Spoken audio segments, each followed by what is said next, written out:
We've done it. We've published our app. But how does our audience download it and use it? Let's explore that. First of all, if you don't have Power BI Premium capacity, each of your audience members will need Power BI Pro licenses. If you are lucky enough to have premium capacity, your audience will not need Power BI Pro. When we go to the Apps section of the Power BI service on our left-hand navigation menu, it tells us that we don't have any apps yet. But there's a yellow button we can press that says Get Apps. When we click the Get Apps button, a new window appears called AppSource, and we can see our Executive Summary app front and center. AppSource is the home for Power BI apps.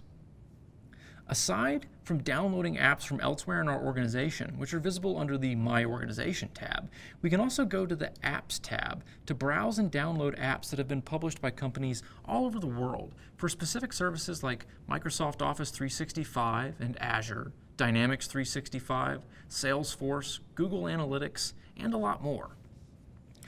To install our Executive Summary app, we'll just click the Get It Now button at the bottom of our card. As soon as we do that, Power BI will download the app to our Power BI account, and then the app will appear inside our Apps page, alongside a link we can use in the future to download more apps. When we open the app, we're taken straight into the awesome dashboard, where we're also greeted by our nice teal color scheme that provides the background for our top toolbar and left-hand navigation. In the navigation pane, we see all of our reports and dashboards, plus our Other Stuff section that contains the link to our edX course page. Each report on the navigation pane can be expanded by clicking on it, so we can see the pages in each report. This gives our audience a holistic app experience, allowing them to easily move back and forth between different pages of different reports. If we click on the edX course link, Power BI will actually open the website inside our app. This goes back to our previous video as we were publishing the app and we specified that the link should open inside the content area. You may remember that we can also tell it to open in a new browser tab or the same browser tab. Let's look at some other cool app features our audience can use. For instance, if we go to our awesome dashboard, notice how there's a link directly below the toolbar that says Ask a question about your data. If we click on this, Power BI takes us into the app's Q&A experience, which is very similar to the Q&A feature we looked at in the mobile app. Here, we can type out a question or statement like, show me expenses by category. And Power BI will generate a chart for us. When we go back to our dashboard, we can also see that each of our visuals has an options menu. We hover over a particular visual, and a small ellipsis icon appears in the top right corner.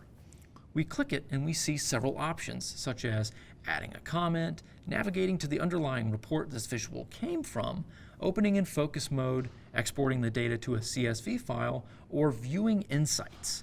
Let's click View Insights and see where this takes us. First of all, we'll see that View Insights takes us into focus mode for the visual. Our chart now takes up most of the page, and our filters pane shows up. But the main thing we want to notice is this brand new pane on the far right side. These are the insights that Power BI is automatically generating using the data from this visual. It's doing things like finding outliers in our data, such as the huge expenses for home improvement, and identifying other trends that it thinks might be helpful for our analysis, like which of our categories have the least amount of budget remaining.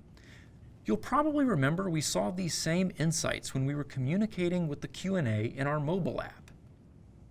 Power BI does a great job of unifying the Q&A feature with the Insights feature, almost turning Power BI into a kind of virtual assistant for your data, letting you ask it questions while also offering insights that you may not have initially thought of. And the fact that these features are available in your Power BI apps means that your audience can use these same features to gather their own insights. I love Power BI apps for their ability to give our audience a neatly tailored experience. We curate the reports and dashboards from our workspace, build a stylish and professional-looking navigation experience, and then we can distribute the app to our audience via the Power BI service and the Power BI mobile app. They can then access our insights from anywhere in the world, at home or while traveling. Power BI's ability to provide this cohesive experience is one of the reasons it's the leader for business intelligence and analytics platforms.